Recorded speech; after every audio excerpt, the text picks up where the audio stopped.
What's up mga ka-O-Sports? Panibagong video na naman ang mapapanood ninyo ngayon.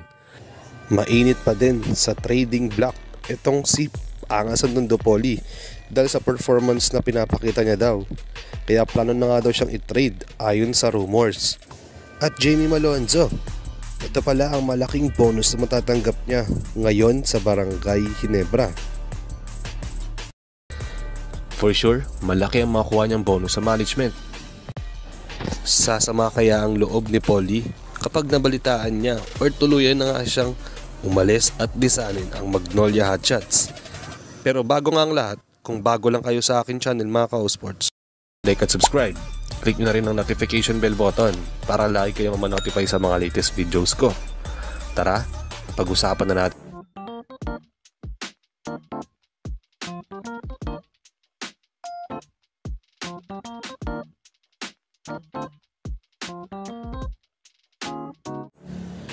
Hanggang ngayon, nanganganib pa nga itong si Angas Antondon na si Polly dahil nga sa hindi daw magandang performance na laro niya at lagi na nga lang daw siyang injury.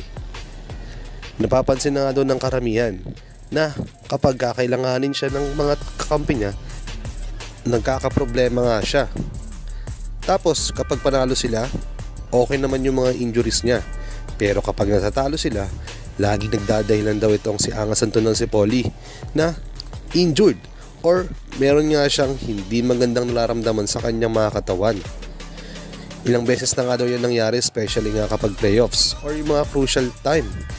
Kaya daw napapaisip na sila hanggang ngayon, especially nga itong SMC company na isama sa trading list na itong si Polly habang may value pa siya kahit pa paano. Ito nga kadalasan ng ginagawa ng SMC kapag may napapansin silang hindi na nga doon napapakinabangan sa kanilang koponan. Ito ay ayon sa rumors mga ka-O-Sports. Sa ilang years niya kasi simula nga nung nalipad siya dito sa Magnolia franchise, isang championship pa lang ang naiaambag niya dito. At least hindi na masama, di ba, kahit pa paano. Sobrang taas din kasi ng expectation sa kanya ng Magnolia. Simula nga nung nalipat nga siya dahil James Yap ba naman kasi ang kapalit.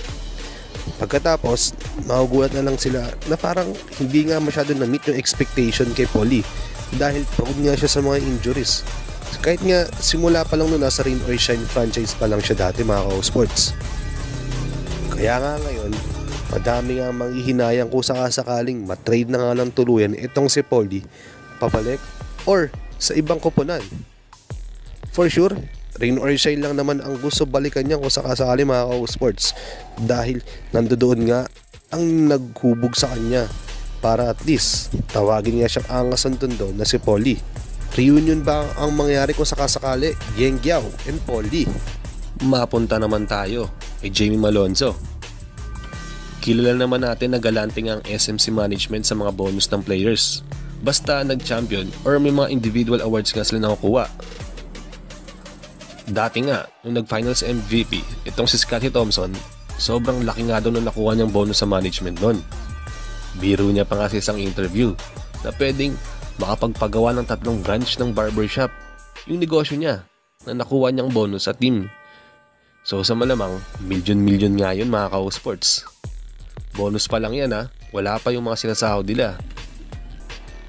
Dahil maganda nga ang naging unang conference si Jamie Malonzo being Barangay Ginebra at muntik-muntikan pa nga siyang mag-finals MVP noon. Baka nga daw house and lot pa ang bigay ng management sa kanya ayon sa rumors. Hindi natin masabi kasi galante talaga ang Jeans sa mga bonus tulad ng sabi ko kanina. Kaya nga hindi maiwasan na maging ganado nitong ni Malonzo lagi kapag nasa loob ng court. Inaabangan din siya yung mga dunks niya at every game yun ha.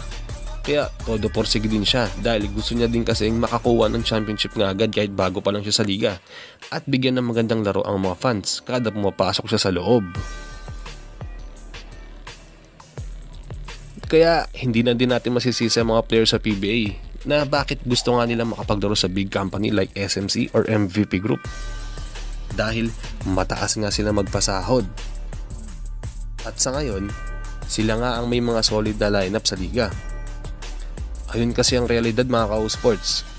kaya nila magpasahod ng mga kalidad na players, unlike sa ibang teams na nagkakaproblema sa budget pagdating sa players or import. Hindi ko rin sigurado kasi kung may salary cap ang PBA katulad ng NBA na may limit lang ang mga players na pwede nilang pasahurin. Tapos sa PBA, nakamax nga ng 420,000 a month. Pero pinapadaan naman nila ito sa mga bonus na legal at pwede nga yun sa liga since nakadeclare nga siyang bonus. Kaya sana lang mga ka-sports makasabay na din ng ibang team sa liga na kaya magpasahod ng players at malaking bonus para naman hindi lang SMC or MVP ang magtatapat lagi sa finals at hindi din maboard ang mga viewers. Paano? Hanggang dito na lang muna tayo sa video na ito mga ka-sports. Salamat ulit sa panonood. Sa mga gustong pala magpa-shoutout, mag-comment na kayo sa baba. Hanggang dito na lang muna tayo. Mag-iingat kayo palagi. At peace out!